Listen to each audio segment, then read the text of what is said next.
Hello, everyone, and welcome to Police Off the Cuff, Real Crime Stories. I'm your host, Bill Cannon. I'm a retired NYPD sergeant from Manhattan North Homicide Squad, 27 years of service. And with me tonight, straight out of Brooklyn, retired NYPD detective Phil Grimaldi. How you How you doing? doing tonight, Billy? I think this is going to be a great show. This sounds really interesting. Another tool in the toolbox, as we say. Absolutely. And with us tonight, it's a little bit of an unusual guest because he has the three letters CEO, which means Chief Executive Officer, not CO, Correction Officer. So he's a real CEO of a company called Conversus. And we're going to talk to you about what they do. It's unusual, a little bit different than the shows we usually do. But first, we're going to go to the Police Off the Cuff intro song.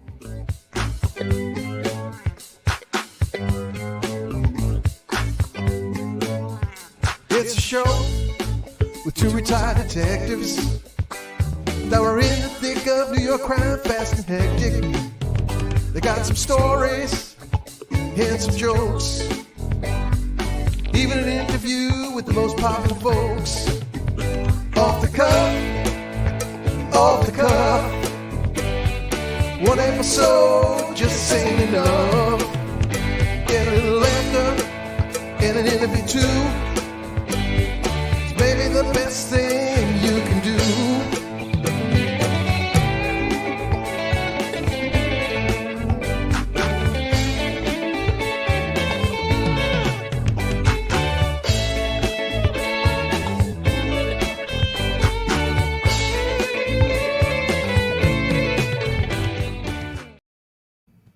Todd, so welcome to the show. And I mean, your product is unbelievable.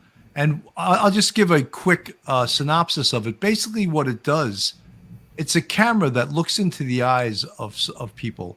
And we know from being homicide detectives that when people lie or being untruthful, their eyes constrict. And when someone's being positive, happy, and telling the truth, their pupils dilate. And basically, to put it in a nutshell, your camera reads the pupils. Is that correct? That's correct. It's what we call a next generation lie detector. It's a tool that enables you to detect if someone is lying by monitoring these minute changes at 60 times per second, at up to 100th of a thousandth of a millimeter in real time while they answer questions that are presented to them on a computer. So, Todd, if I come home from going out drinking and I see my wife has one of these contraptions on the table, should I just go back out and leave? Absolutely. I'd be a little call up Joe Murray, Bill. yeah. I'd be a little concerned if I see that contraption on my kitchen table. I'm just turning around and going back out, Yeah. That it's really interesting. But when you do get involved in like a police type of interview interrogation, you really can't look that closely into someone's pupils. I mean, here's the picture of this woman with these beautiful blue eyes and the pupil.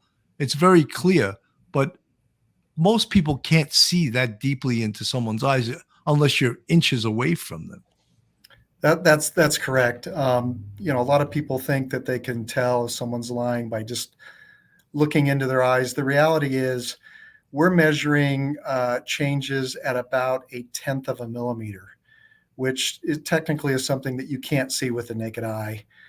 You can see it with a special eye tracking camera that, as I mentioned, is taking a snapshot every millisecond, so 60 measurements per second at up to 100th of a thousandth of a millimeter. And when we're all done with a test that lasts about 15 minutes, including an explanation of what you're being tested on, and then pull all that data together, it's up to 1 million individual data points, where we use a computer in under 2 minutes to analyze that data and see trends and see these changes that in the end give us an indication of whether or not they're lying to certain topics that they're being tested on. So if this is compared to a lie detector, it's much less intrusive, correct? Yeah, that was really the goal behind it. The 5 scientists that came up with this Two of them are the scientists that invented the computerized version of the polygraph. The polygraph's been around since 1921. And in 1988, two of our scientists, Dr. John Kircher and Dr. David Raskin, moved the polygraph from the analog device like you see in the movies, with a rolling drum and the tracking of these emotional changes. They moved it to a computer, and they developed an algorithm that could more accurately identify what was actually happening. And in 2001, so that happened in 1988, and it's really the polygraph that's used worldwide today. In 2001, they started to say to themselves, what we really need is something that's less intrusive, something that you don't have to get hooked up to a bunch of these sensors, something that doesn't require a skilled examiner to sit down and ask the questions, something that's less biased, more computerized, more automated. And they started exploring this concept of, hey, is it possible the eyes really are the window to the soul? And in 2002, they began this work. And in 2003, they ran a lab study at the University of Utah and discovered that not only could you detect if someone was lying by just analyzing these changes in their eyes, but that it was as accurate as a polygraph, traditional polygraph that has four separate sensors that you get attached to and monitor other things. Todd, I'm going to play this short video, and I'm sure you've seen this a million times, but this will allow our listeners to understand exactly some of the technology behind this. Sounds good. Imagine if you could spot liars just by looking into their eyes. Well, scientific research now proves that a new technology can accurately detect deception in as little as 15 minutes from someone's eyes. It's called EyeDetect by Converus. Here's how it works. Research shows that lying causes involuntary changes in the eyes. Why?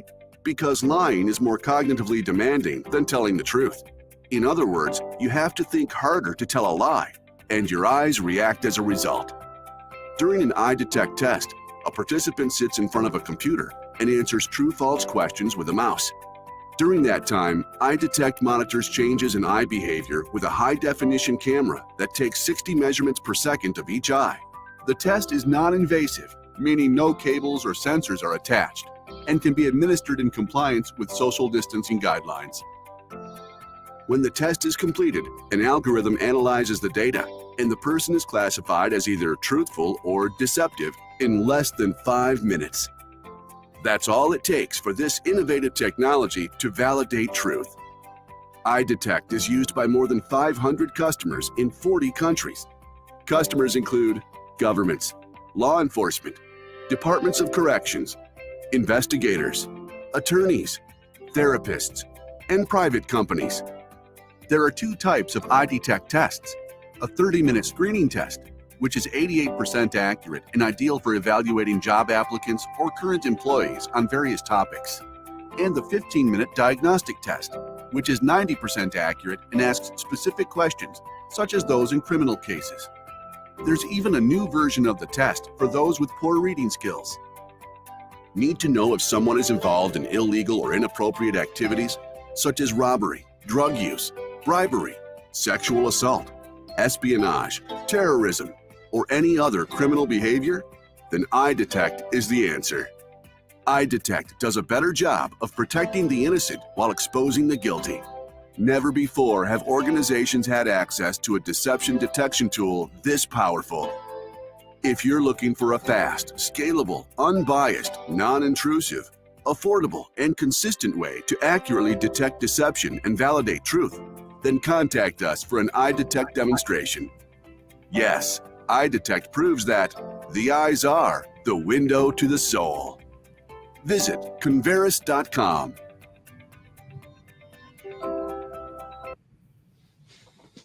Wow, pretty interesting. One of the things that I thought of, though, with law enforcement, and I know you use it as a law enforcement tool for human resources for hiring, but how Yes. about for suspects? Then we would have to, like a lie detector, we would have to get permission from the person that was being asked to be hooked up to this.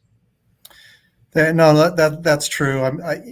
Anytime you're using a test like this, someone has to give their consent, whether it be for screening during a hiring process, or whether it be for testing a criminal or a suspect.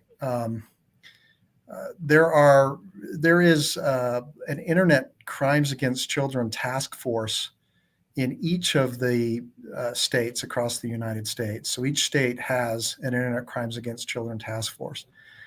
And we have a number of these task forces that are using EyeDetect. If you go to our website, you can read a case study that was published where the task force in Idaho periodically does a sting operation on the weekend.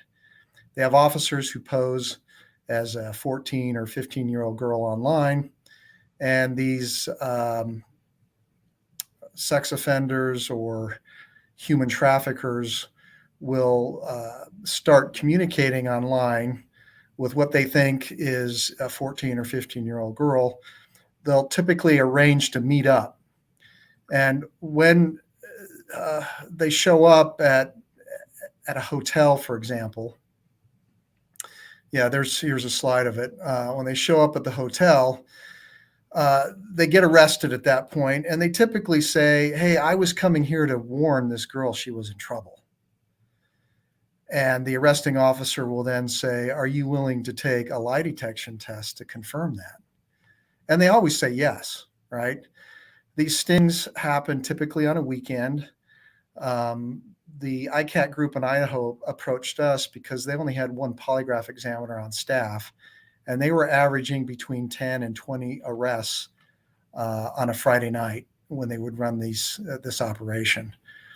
And they just couldn't accommodate testing the number of people that were coming, the suspects that were coming in. So they set up EyeDetect in a number of rooms in the hotel, and upon the arrest of the suspect and the suspect agreeing to be tested, they simply walk them down the hall, have them sit down in front of the EyeDetect station and give them a test. Now, they don't test them on, were you telling the truth about coming here to warn the girl? Because we all know they're lying to that. But rather, the test focuses on, have you had any sexual contact with a minor? And they all fail. And then the arresting officer does a post-test interview or an interrogation, if you will. And what they find is between 60 and 70% of these individuals who are arrested and take the test, they end up confessing to at least one, if not more, crimes that they've been involved in. And then the evidence associated with those confessions can be used against them. They don't necessarily use the results from the tests that they were lying, because we know they were lying, but rather the confessions. That's a very Todd, powerful tool there. Go ahead, Phil. Go ahead. No, what I was going to say was, Todd, you basically answered the question I was going to ask.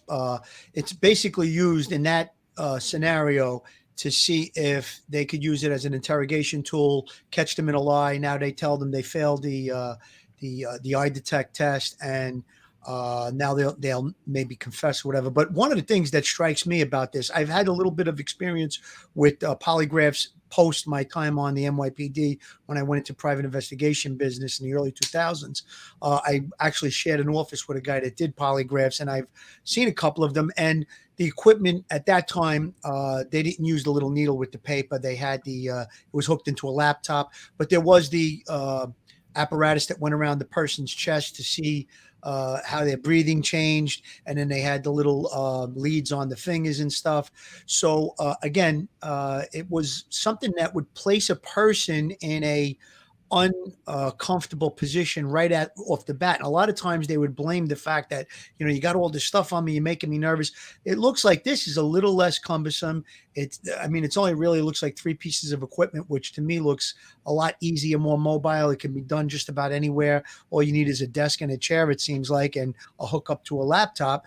So it definitely seems better than the traditional lie detector test. And you also answered one of the questions that I had. It's about the same statistically. It's about the same results as a traditional lie detector.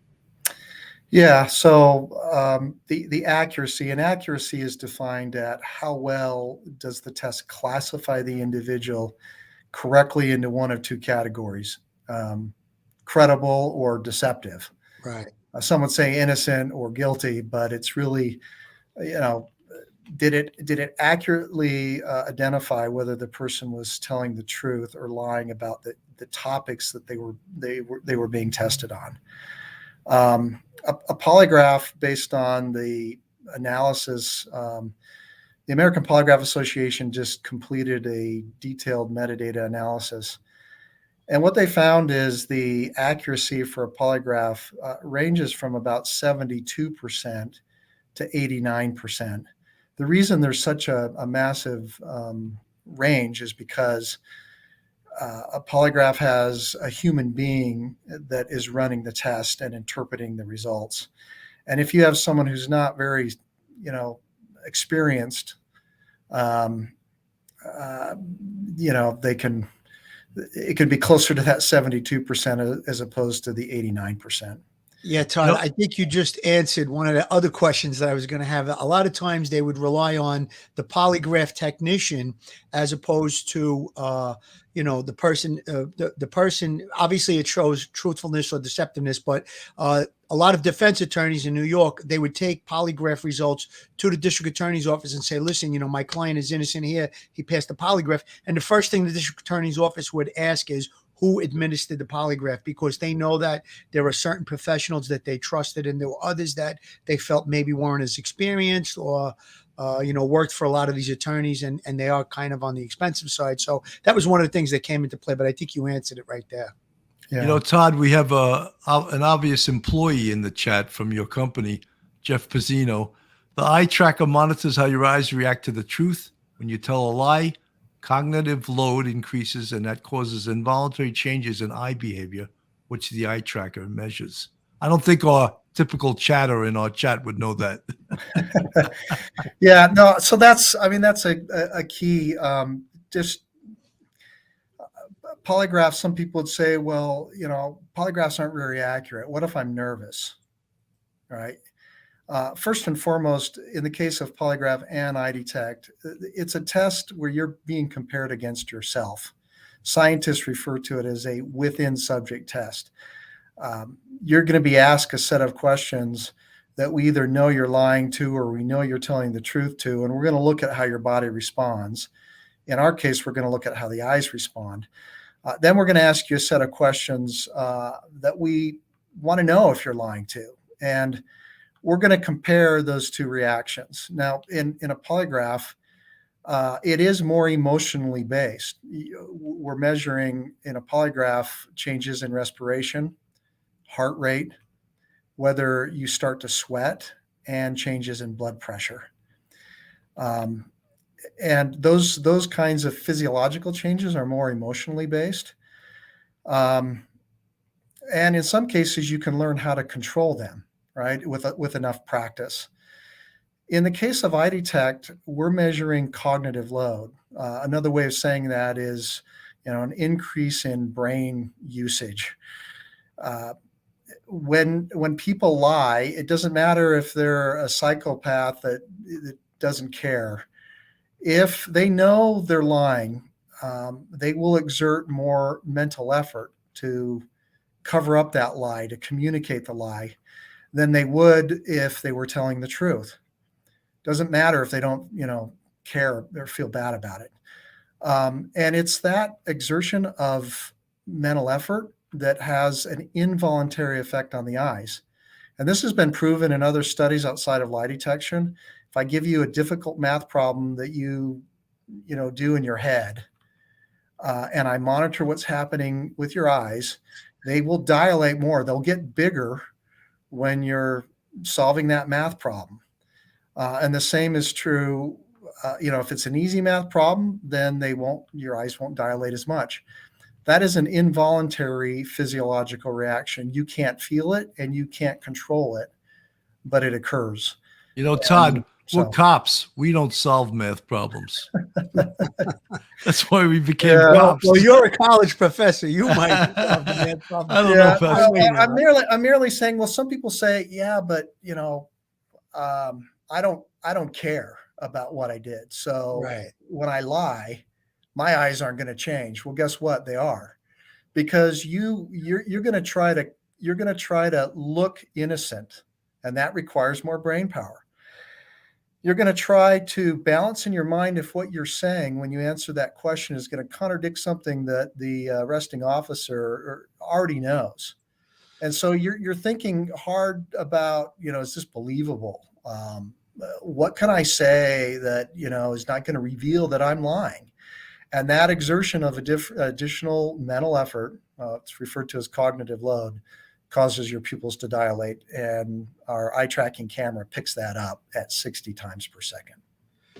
I found out in the work that we did, and I don't know how this really affects your product, but the hardest people to get to tell the truth were people that believed their own lies, and they could put themselves at ease because they were such good liars that, very few times can they get an investigator who's experienced to believe their lies. But the real hardcore criminals that had been through the system numerous times, they sometimes could get over on an investigator.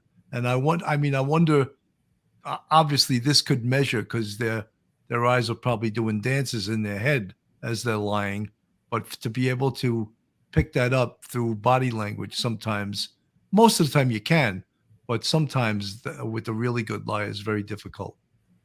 Yeah, we've had that question, and we've done some research on that. We even have a simple little test. If people are interested, they could take a little 5 to 7 minute test that we have, where we do something as simple as have you write down a number between 1 and 10, and then lie about having written down a number. So we'll ask you, did you write down number 1? The computer will ask you, did you write down number 1? Did you write down number 2? Did you write down number 3? And we'll go up the number stack and back down. And we'll bring in people who are really good liars. In fact, my son was a chronic liar growing up. He was.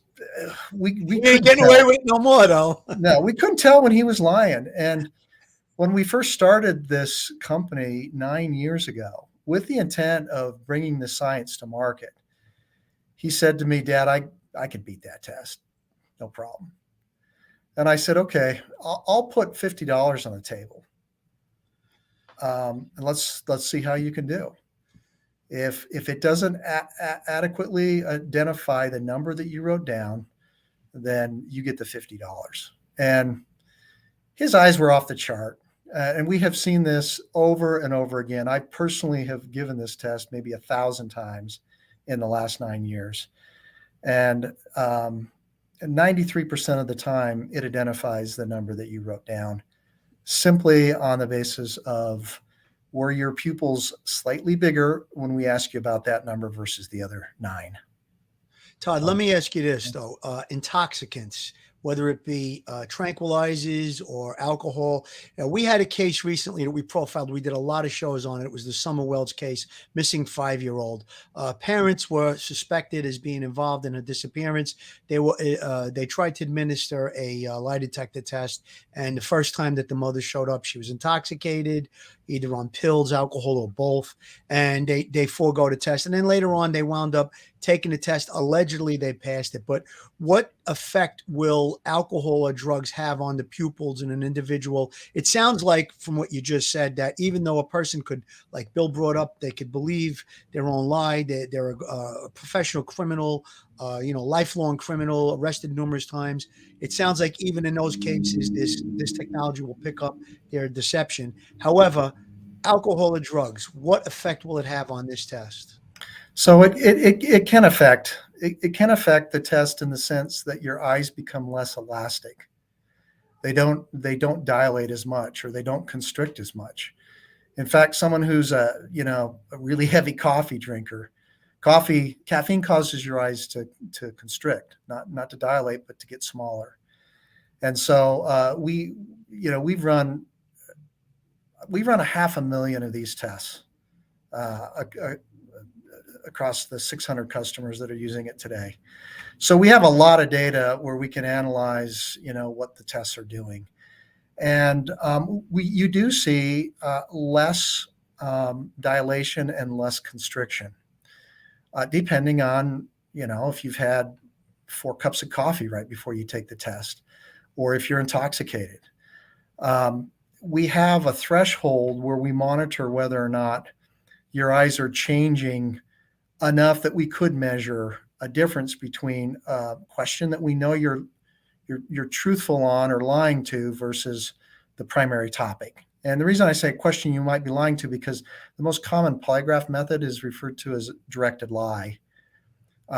You're directed to lie on certain things so that the instrument can see what your body does when you're lying. Come up with a baseline, yes. Yeah, and those questions are things like, anytime I ask you a question that starts with "in your entire life," that's when you're required to lie to. So, Bill, in your entire life, have you always told the truth?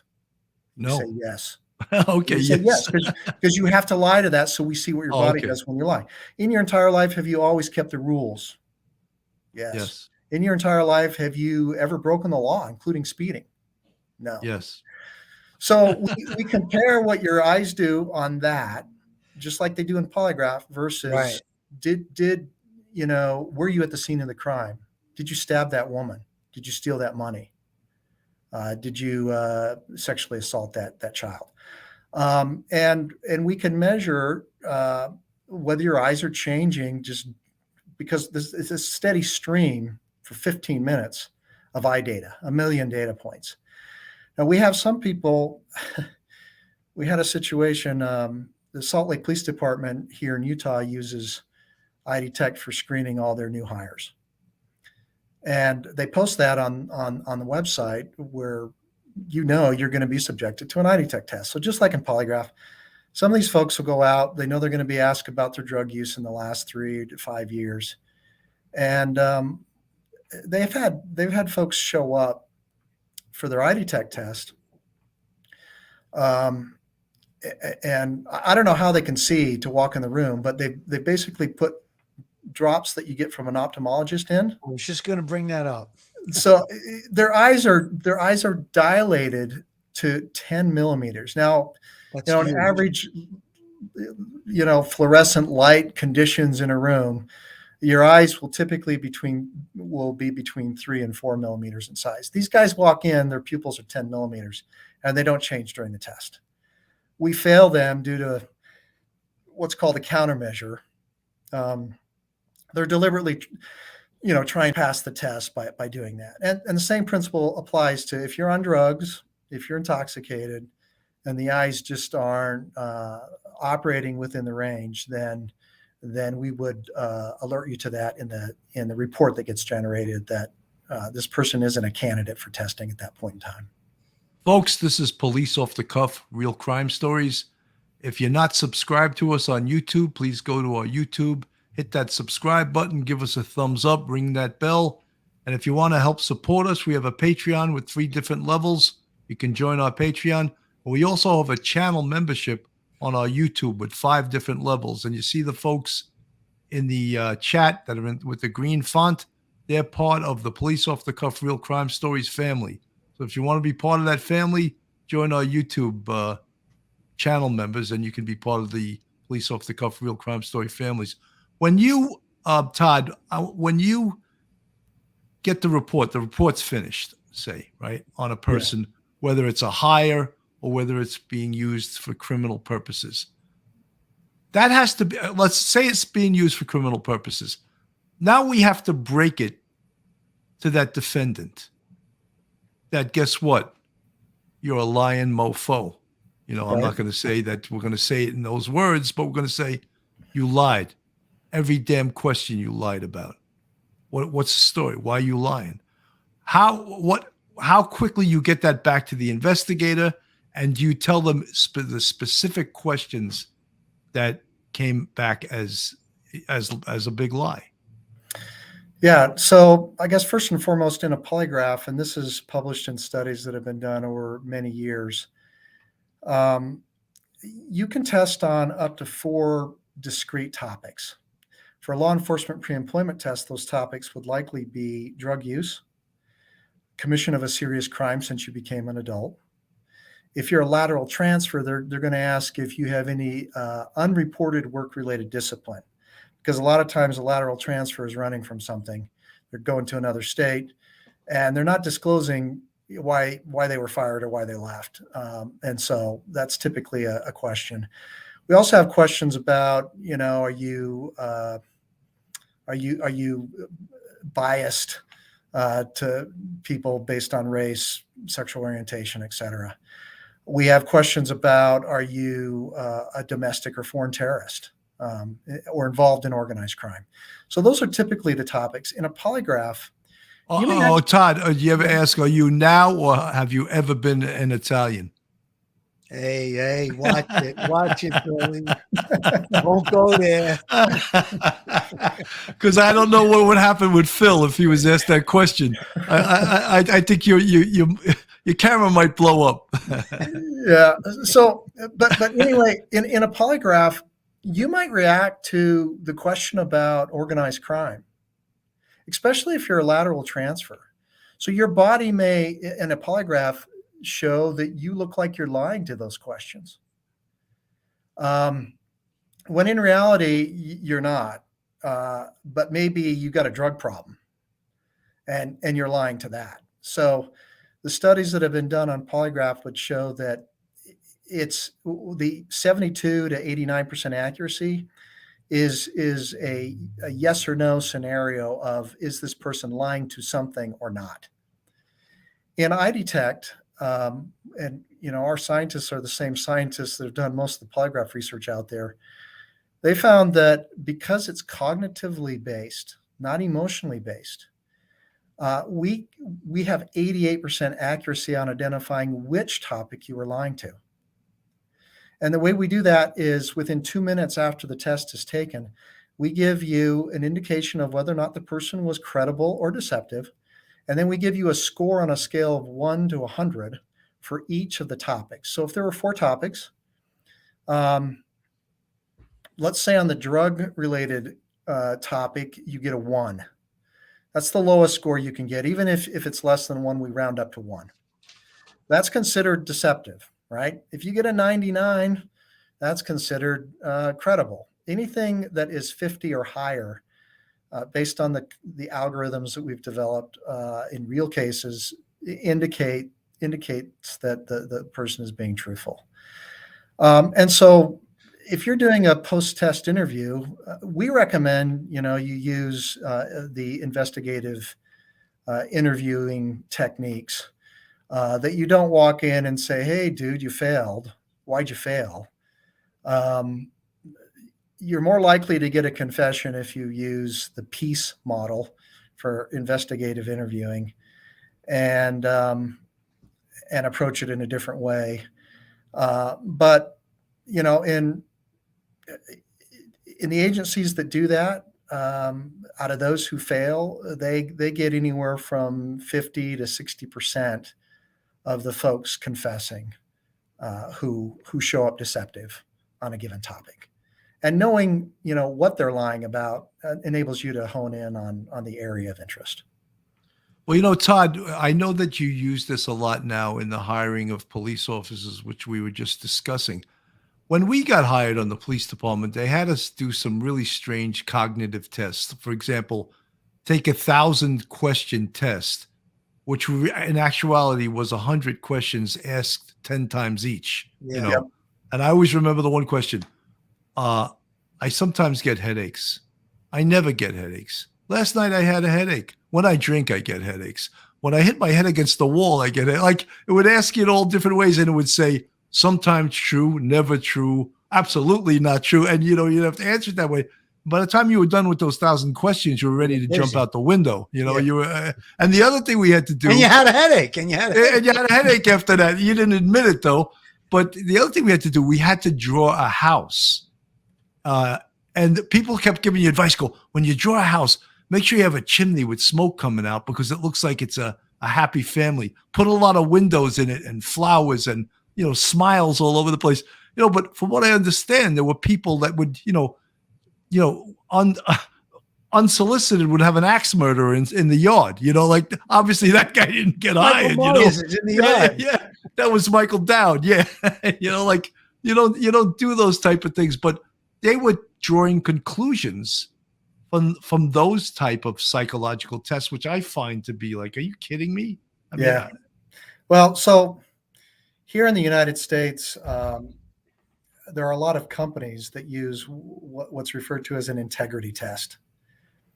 And they claim, these tests have 90% accuracy in determining if you're a person of integrity. Well, the reality is they're not. They're less accurate than flipping a coin. They're 35 to 40% accurate. And the reason why is because they're asking hypothetical questions. And if you're really smart, you can answer the questions, well. It seems like the dumb criminals are the ones that do poorly on them, because they ask things like, if you knew your coworker were stealing from the company, what would you do? A, turn them in. B, ask them to stop. C, join in. D, none of the above. And what they're really doing is just trying to assess, what you would do in those situations. Well, like I said, really smart people will answer the way they think you want to, expect them to answer. And those tests have been proven to not be very effective, honestly. Yeah, I mean, it sounds sort of ridiculous, but I'm with the pedophile thing. One of the things that makes those cases almost foolproof against these pedophiles is that they're contacting these young, usually they're detectives posing as a 13 or 14-year-old girl, and they have the whole transcript. So when they try to lie and they pull up the transcript, it's really tough for them to lie when the transcript's coming from their computer. I know in Westchester they do those things, and they have like a 99% conviction rate, because they say, take this to trial and you're going to get 5 years in state prison. Plead guilty and you have a felony conviction, but we'll give you probation. Yep. Well, let me tell you a couple stories about how it's being used after these folks are arrested. In New Hampshire, those that are convicted sex offenders who go to prison, they have an option of signing up, for rehabilitation. And as part of that program, they're required to do what's called the sex history test, which is a scenario where they're supposed to reveal all their victims, all cases where they have, violated the law relative to sex offenses. And then they continue through the program. And when they get to the end of the program, if they've complied, then they're eligible for an early release, an early parole. These folks are then given an EyeDetect test. They don't know this beforehand, but they're given an EyeDetect test. And the test focuses simply on, did you reveal all your victims? And they tend to hold back some of the more egregious victims or situations, right? Because if they reveal that, it might extend their sentence. If they pass the EyeDetect test, and the test is given in prison, actually, they take the EyeDetect instrument in, and they've, in the last 3 years since they've been using EyeDetect, they've probably run 300 of these tests. Then they're allowed an early release under parole, and the judge sentences them to two random. So the parole officer can call them up at any point in time and say, hey, it's time for you to come in for a test. And they're given a follow-up EyeDetect test to see if they've reoffended, or to verify if they're, violating any aspects of their parole. And it's been an incredible tool for them. Your neighboring state there, Connecticut, and you can go to our website and read the press release on this and read more about how they're using it. But the Department of Corrections in Connecticut has engaged with a connection. They're a third party with therapists and others that assist the Department of Corrections in periodically testing these probationers and parolees, who are mostly sex offenders, on whether or not they have reoffended. And they use this screening exam format that we have, and we'll test very specifically on things like, have you been in close contact with any victims, which is, a violation of their parole. Right.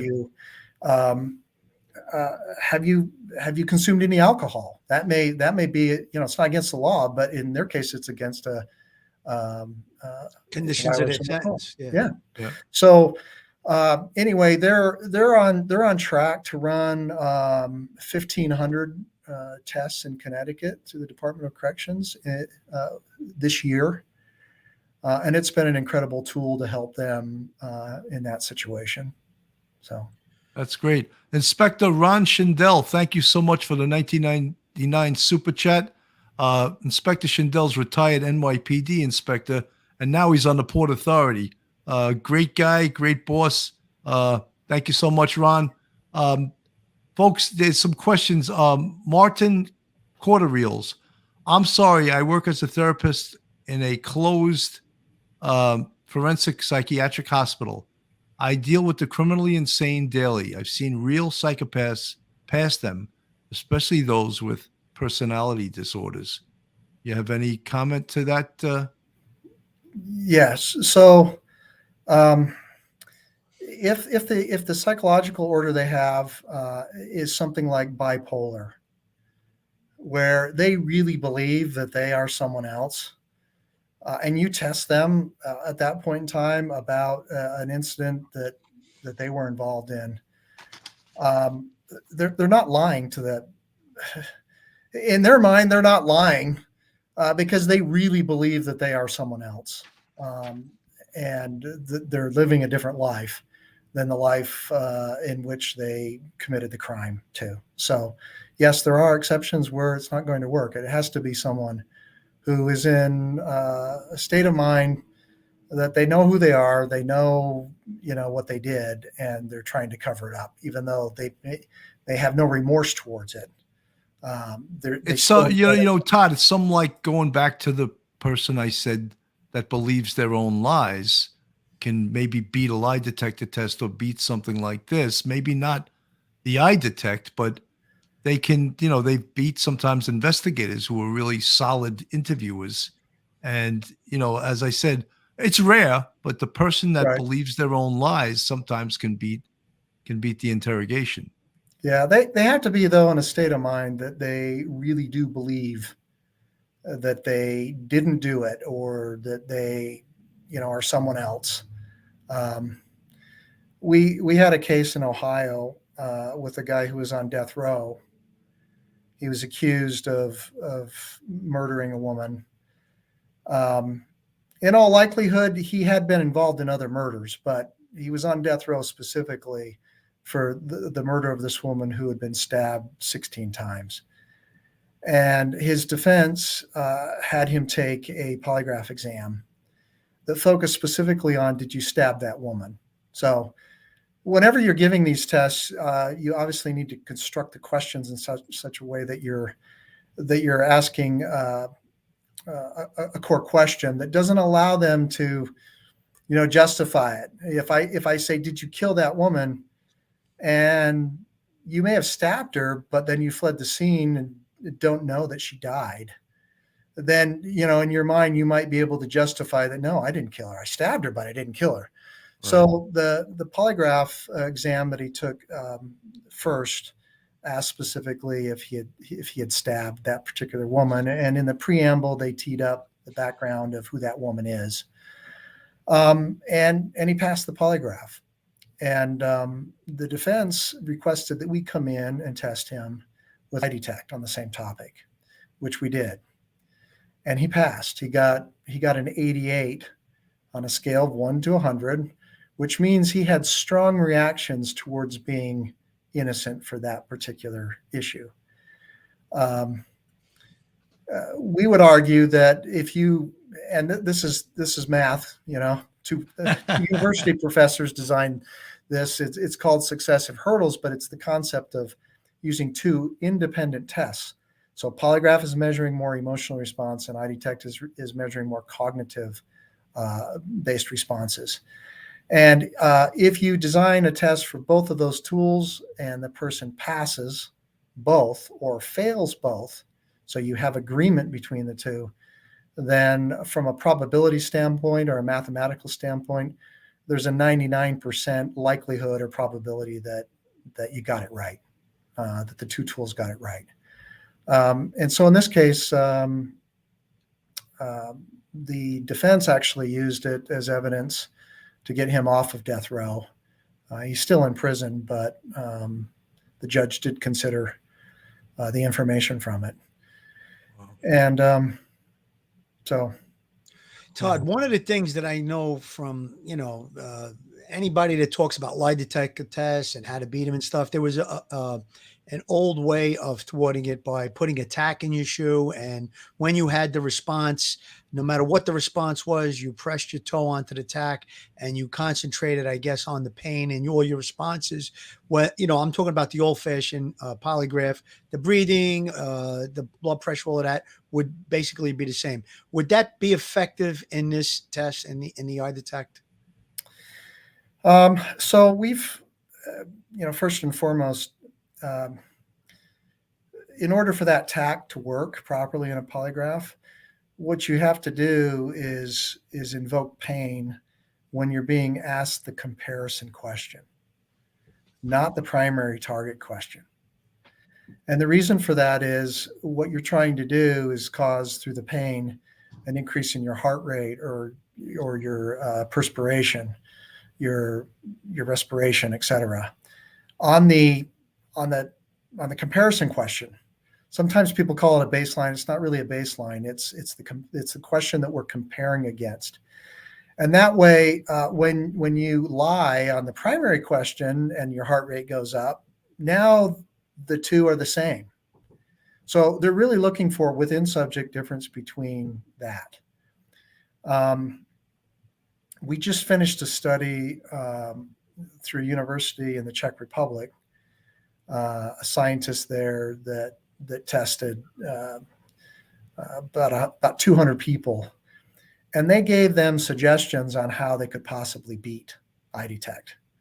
And they used the suggestions that are like this in a polygraph. And what they found is, the study's just getting peer reviewed and will be published soon. What they found is those who applied these same emotionally based countermeasures in the study actually increased their deceptive signals on the primary topic versus decreasing them so that they could appear more innocent.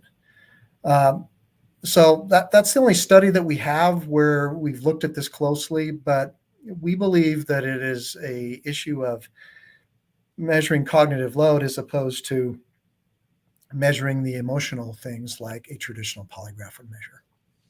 We're going to take a quick commercial break, Phil. Joe Murray, attorney at law. Have you found yourself in a jam? Are you in need of legal counsel in the New York area? Do you need a victim's advocate? Well, Joe Murray is your man. He's not only an experienced trial attorney, he's also a retired 15-year member of the NYPD. He literally knows both sides of the fence.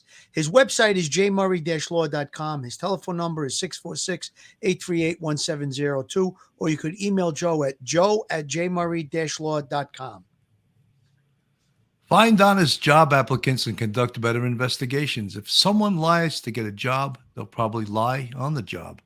EyeDetect accurately spots a lie by watching the eyes. Over 60 law enforcement agencies use it today to quickly find honest applicants. EyeDetect also helps solve crimes, reduce risk, save time, and spend less.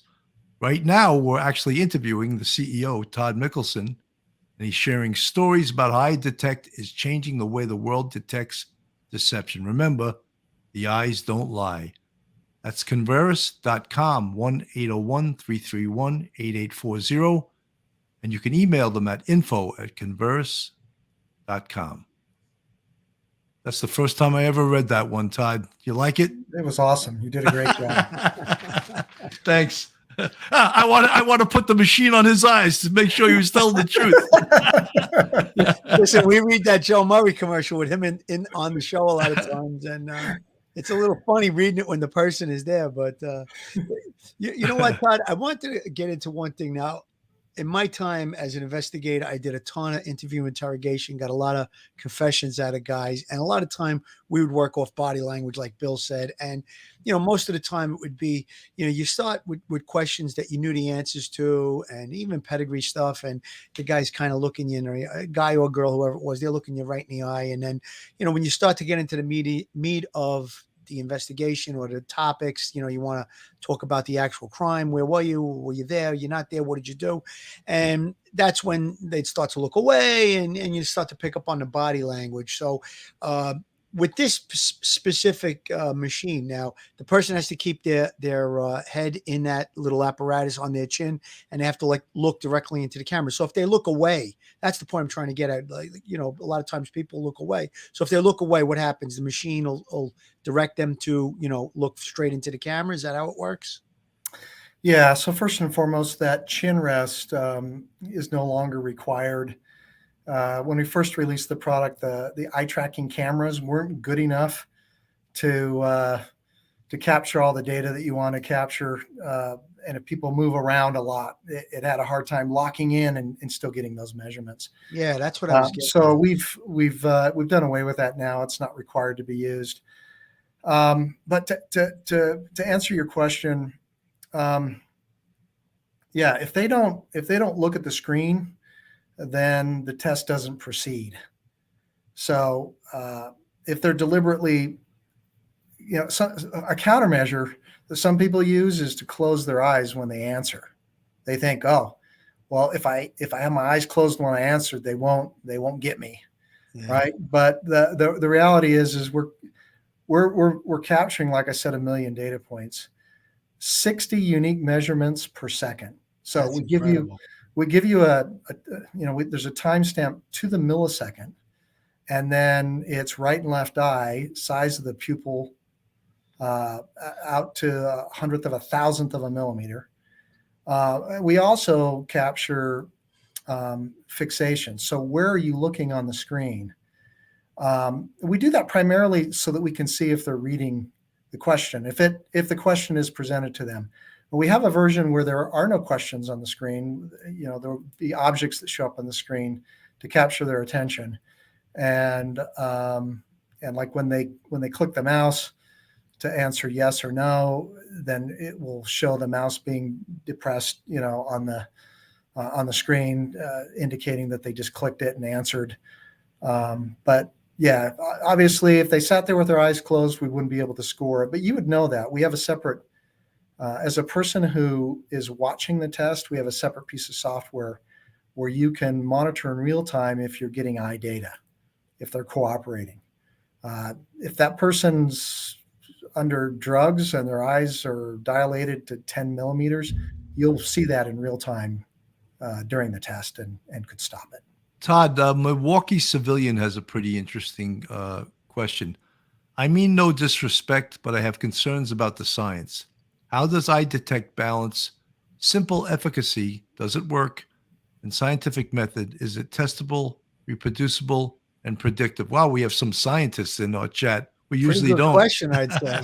Yeah, no, absolutely. So our scientists are the most well-respected scientists in the world in this area of lie detection. They consult to the U.S. government and many other federal governments. They've been doing this, like I said, they invented the computerized polygraph in 1988. Since 2003, there have been 19 lab and field studies done on this technology, on ocular deception detection. 10 of them are peer-reviewed studies. So these are groups that scientifically get the product and go run a study, and they run a study where they have a confirmed set of innocent people, confirmed set of guilty people, where they have definitive ground truth on whether they did it or not. And then they compare EyeDetect independently against that ground truth. And those studies are all accessible on our website. You can go to converus.com, click on a link, and actually go read the published studies that show this is scientifically validated and something you can replicate on your own if you'd like. Milwaukee Civilian, thank you so much for the $10 Thank you, super Milwaukee. chat. This is so interesting. I mean, do you foresee in the future EyeDetect replacing lie detectors or just working alongside lie detectors?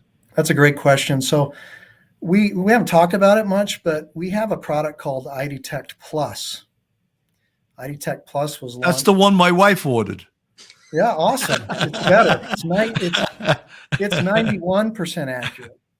So in that slide deck I sent you, Bill, there's a slide that shows someone taking an EyeDetect Plus test. It's basically sit down in front of EyeDetect, an EyeDetect station or computer. Mhm. And in addition to using ocular, we use the same 4 channels that are used in a polygraph.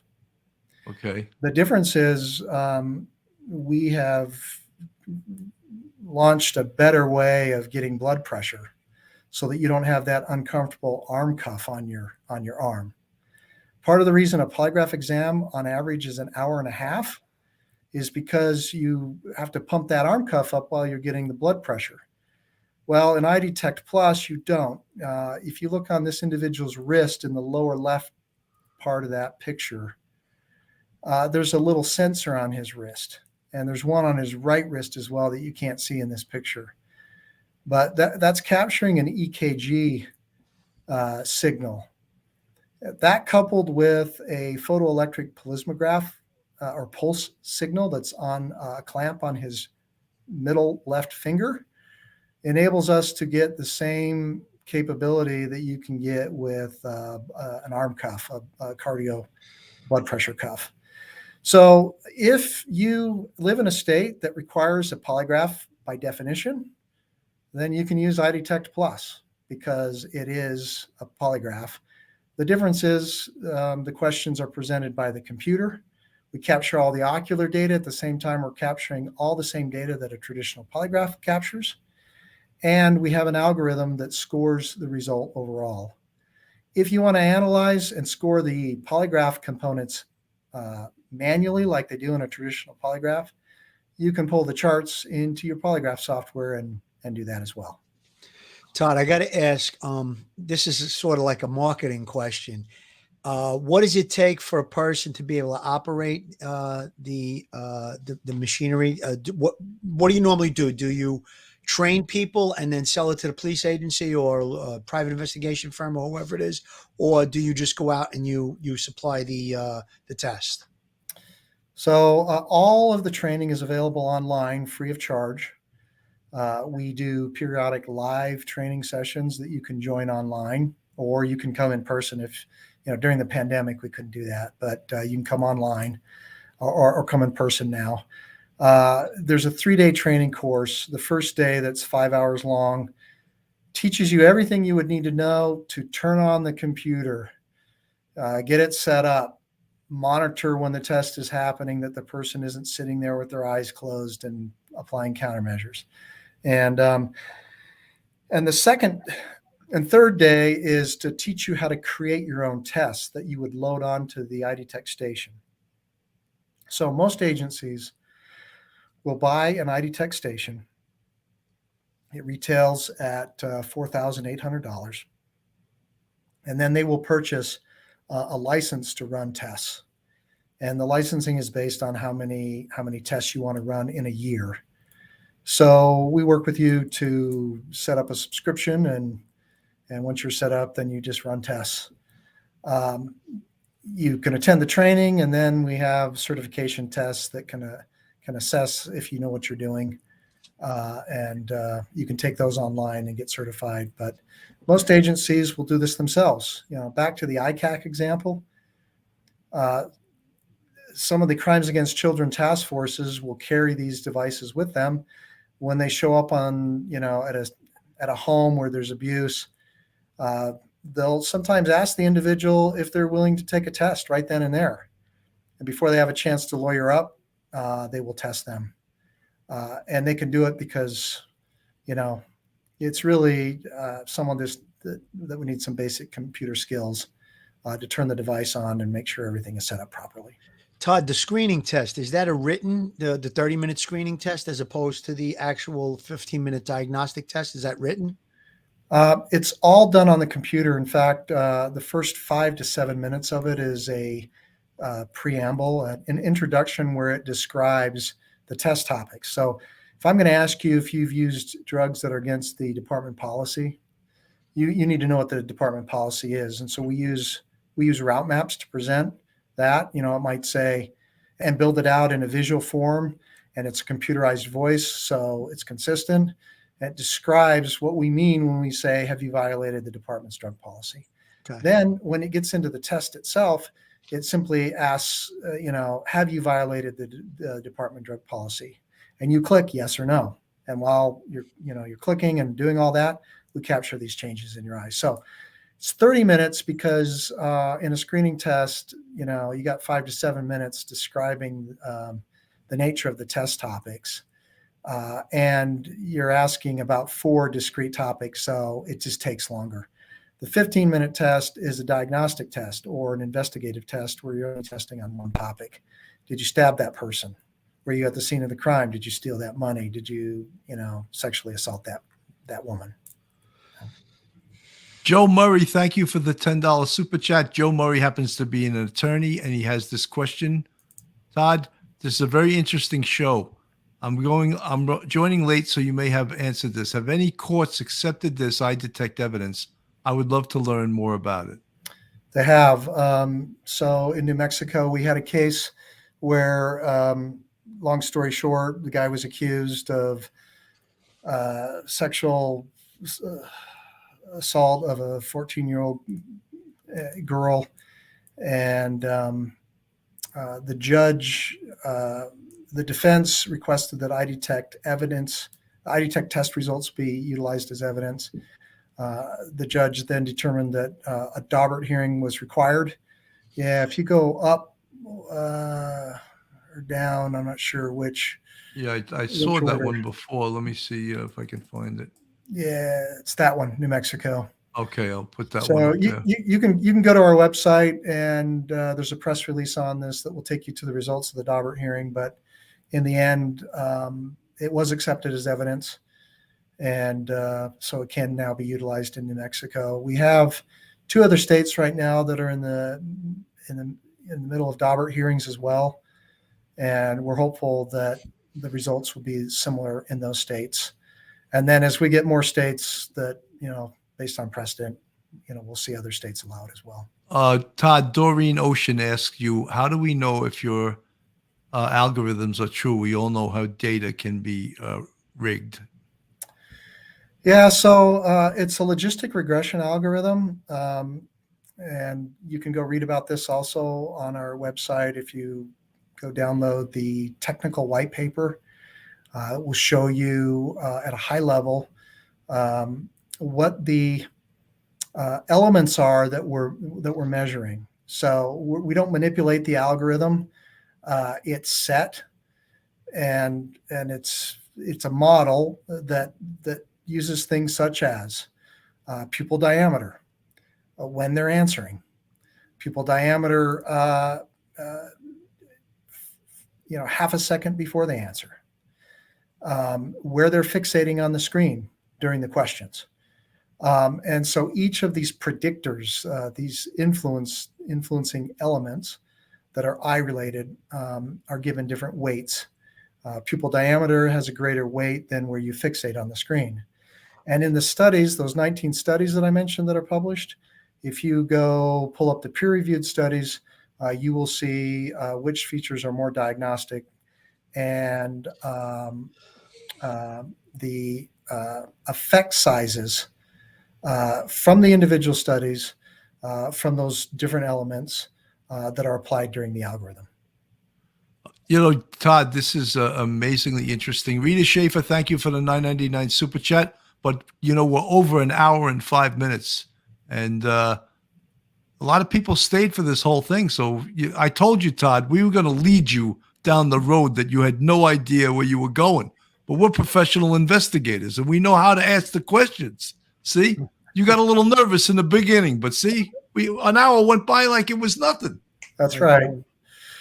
Thank you. Phil, final words. Final words. This was really an amazing show tonight to hear about this new technology.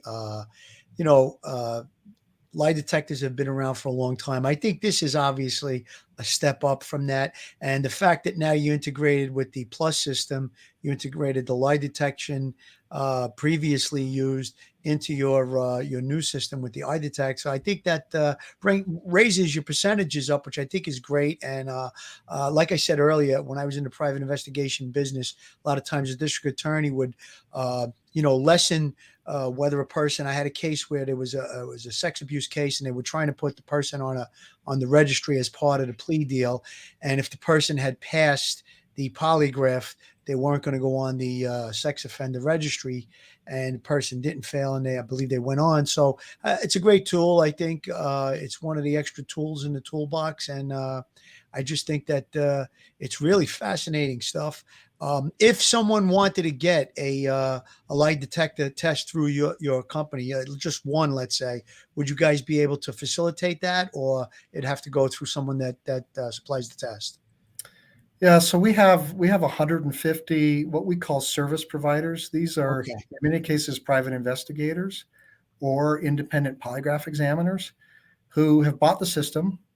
And just like if you were to call them and say, hey, will you come give a polygraph exam? You can call and have them come in and give an EyeDetect exam. Okay.